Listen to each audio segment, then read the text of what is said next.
Bonjour à toutes et à tous. Comme promis, je reviens rapidement sur la solution du TE précédent. Alors, pour rappel, le premier objectif du TE est de s'exercer tout simplement à trouver les équations logiques constitutives d'un automate d'état fini, donné ici sur la gauche sous la forme d'un diagramme état-transition. Nous nous sommes également entourés dans ce TE d'un certain nombre de précautions afin de vérifier au préalable si cet automate avait du sens. On a parlé donc de vérification de la consistance de l'automate. On a vérifié pour cela, formellement, que chaque état possédait bien une et une seule transition valide à tout instant. Alors donc je rappelle, premier objectif, trouver les équations logiques de cet automate. Alors ces équations sont rappelées ici, elles ont été trouvées en TE, je n'y reviendrai pas dans le screencast. J'ai également représenté sur la droite le schéma électronique qui découle de ces équations. Le second objectif du TE, et là on va s'y appesantir un peu plus, est une prise en main du simulateur GHDL. Alors, GHDL est un simulateur VHDL qui est open source et développé par un Français qui s'appelle Tristan Gingold. Donc GHDL a grand intérêt d'utiliser en ligne de commande, notamment sous Linux. Alors remettons-nous en tête ce diagramme état-transition. C'est un automate totalement factice imaginé pour ce seul TE, mais on peut imaginer un automate de contrôle d'un dispositif réel comme un robot, une électrovanne, une commande de vol sur un avion, un système de télécommunication ou tout autre contrôle industriel. Alors, la vérification formelle avant le codage de cet automate revêt une importance vitale dans un certain nombre de ces cas. Ce domaine de la vérification formelle sera étudié à l'ENSTA Bretagne plus en détail en troisième année. Alors, cet automate possède trois états, S0, S1 et S2, et un certain nombre de transitions, ce sont les flèches. Alors, ces transitions sont étiquetées par une condition booléenne, par exemple ici E1 bar, et sur les transitions, on retrouve également la valeur éventuelle des sorties. Ici, une seule sortie semble mise en jeu, il s'agit de la sortie O1. Alors, il s'agit d'un automate de Mélis qui explique qu'on ait des sorties sur les transitions. Alors, l'énoncé du problème stipulait que l'on devait recourir à un encodage dense. On sait donc qu'à partir de trois états, S0, S1 et S2, il nous suffit de 2 bascules D pour encoder les états. Alors, les équations des entrées des bascules, D0 et D1, ont été établies au cours du TE, de même que l'équation de sortie O1. Passons désormais au code VHDL de ces équations. Alors, concernant le code de VHDL, je vais vous présenter la solution du TE. Un code à trous vous a été fourni, je vous le rappelle. Donc je vais utiliser pour ça l'éditeur Emacs, qui est utilisé par la plupart des professionnels du domaine. Alors, voici cette solution. Donc le code VHDL se présente sous la forme de 3 parties. La première partie, c'est un ensemble de déclarations de librairies et de packages. Ici, la librairie i3e et 2 packages standards, le package stdlogic 1164 et le package numérique std. Donc ce sont des déclarations extrêmement courantes dans la plupart des fichiers VHDL. La deuxième partie du code VHDL va présenter l'enveloppe extérieure du circuit. En l'occurrence, on déclare ici un certain nombre d'entrées et de sorties. Alors, ces ports, on va retrouver les ports d'entrée de l'utilisateur, E1 et E2, ainsi que la sortie, le port de sortie O1.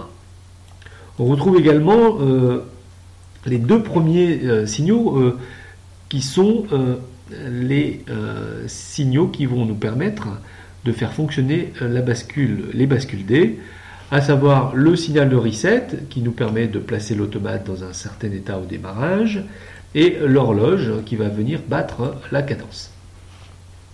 Voilà pour ce qui est de l'entité du circuit. La troisième partie de ce code VHDL, eh bien, c'est la notion d'architecture. L'architecture constitue l'intérieur du circuit. Donc c'est là que nous allons devoir déclarer nos équations logiques. Alors entre les mots-clés begin et end, eh bien, nous allons retrouver un certain nombre d'assignations concurrentes et de processus. Alors les assignations concurrentes représentées par ce symbole, eh bien, vont nous permettre de coder directement les équations logiques que nous avons établies dans le TE. On retrouve donc nos deux équations qui nous permettent d'établir l'état suivant de la bascule. Ce sont les deux entrées D, D0 et D1. Et on va retrouver de manière directe également la sortie O1 de notre automate. Enfin, la troisième partie, dernière partie de ce code, c'est le processus qui restitue la notion de bascule D. Alors, il faut connaître ce gabarit de code. C'est déjà un processus, il est sensible au reset asynchrone et à l'horloge du circuit. Le gabarit code se présente de la manière suivante. Nous avons le reset du circuit qui est prioritaire sur l'horloge du circuit. Alors, au moment du reset, donc dans une phase de démarrage du circuit, notre automate est visiblement placé dans l'état 0,0, les deux bascules Q0 et Q1, qui correspond bien à l'état S0 que nous avons codé par 0 et 0. En régime permanent, dès que le reset s'est relevé, eh bien, nous allons être sensibles au front montant de l'horloge. Et on a bien une copie des entrées des bascules vers les sorties. Passons maintenant à la compilation de ce fichier VHDL. Alors pour cela, donc, nous allons utiliser GHDL. Alors GHDL s'utilise en ligne de commande, comme je l'ai déjà dit, et avec un certain nombre d'options. 3 options sont utiles dans ce TE. Alors l'option A qui nous permet d'analyser le circuit, voilà qui est fait. C'est à ce moment précis donc que GHDL peut nous rapporter des erreurs, notamment des erreurs de syntaxe. On va également compiler le test bench qui vous a été fourni. Donc, de la même façon, nous n'avons pas d'erreur ici.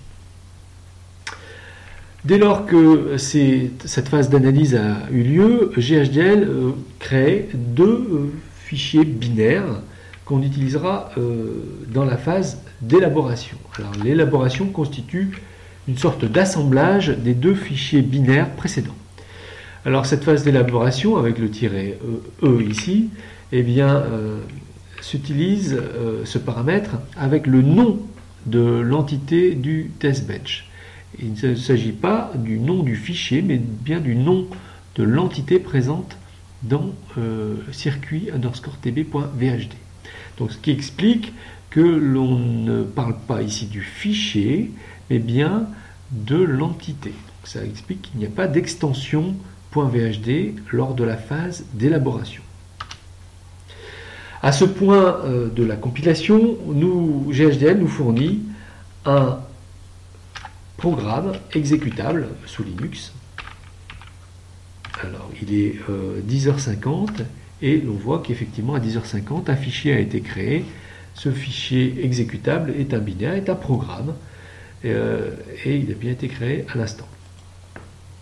Alors ce programme peut se lancer de la même façon que n'importe quel autre programme sous Linux peut se lancer en ligne de commande. Je le lance ici à titre d'exemple et on peut voir que ce programme qui est notre simulateur compilé nous présente l'évolution du circuit dans le temps. Alors on va voir tout de même qu'on peut visualiser les chronogrammes de manière un peu plus sympathique. Alors en fait, plutôt que de lancer l'exécutable de cette manière, il est courant et assez pratique d'utiliser l'option "-r" pour run de ce même exécutable.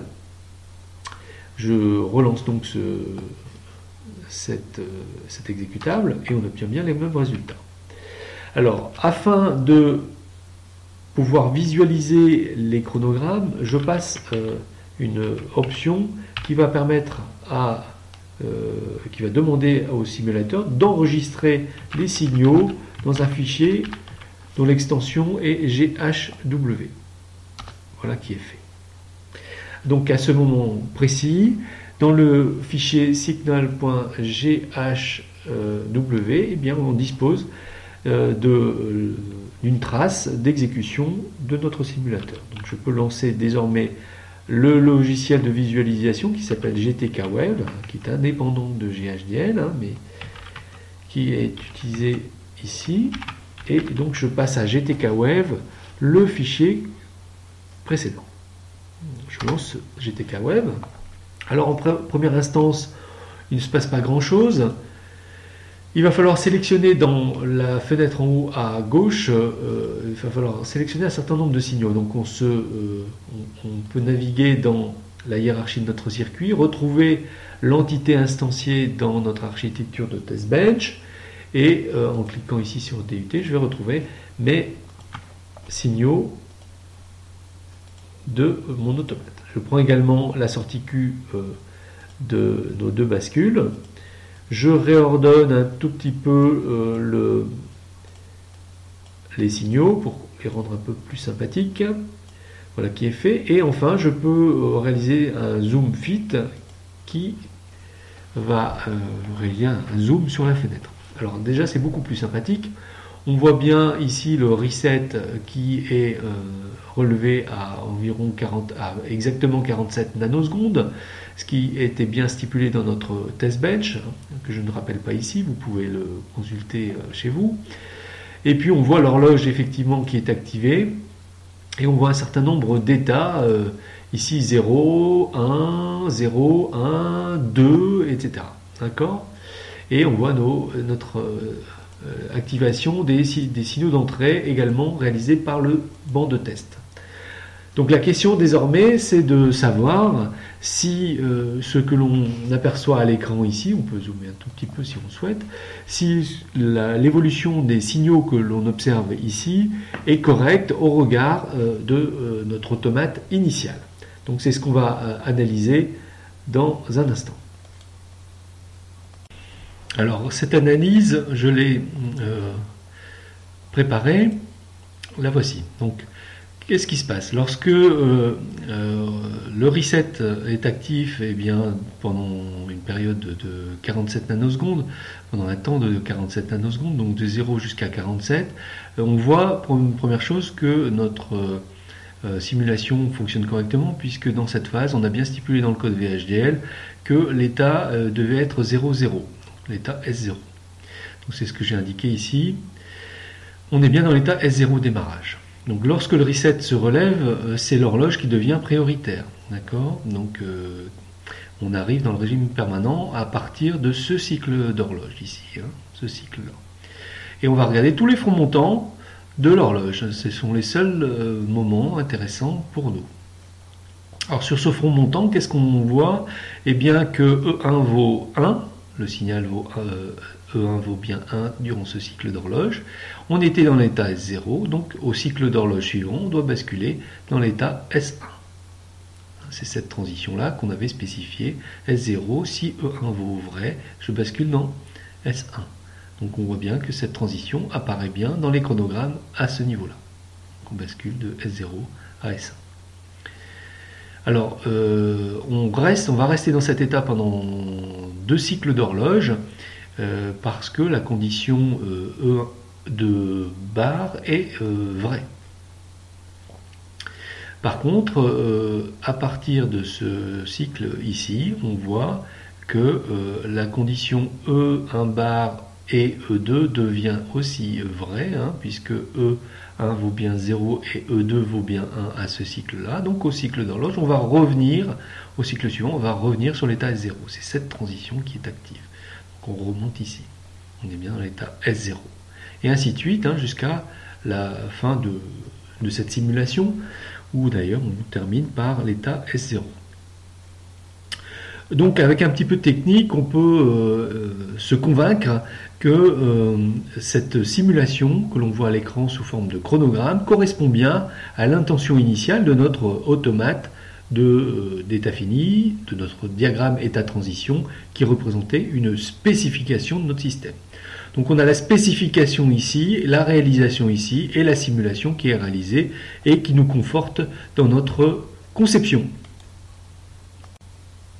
Donc en conclusion de ce screencast, on est bien parti d'un diagramme état-transition, on s'est donné les moyens de trouver les équations logiques constitutives de cet automate, on a pu même dessiner le circuit électronique correspondant.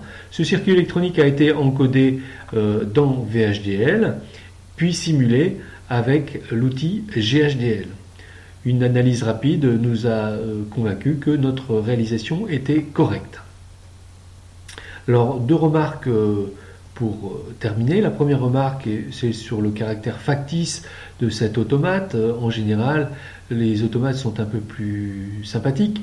S0, S1, S2, ce ne sont pas des noms très explicites. Les transitions ne le sont pas non plus. C'était pour un but de simplification du problème ici. En général, les concepteurs vont chercher des noms un peu plus significatifs lorsqu'ils décrivent leur système.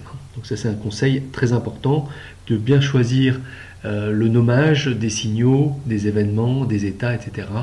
Lorsqu'on réalise un système réel. La deuxième remarque et la dernière remarque consiste à bien préciser que dans le cadre de l'UV 1.5, cet exercice est intéressant.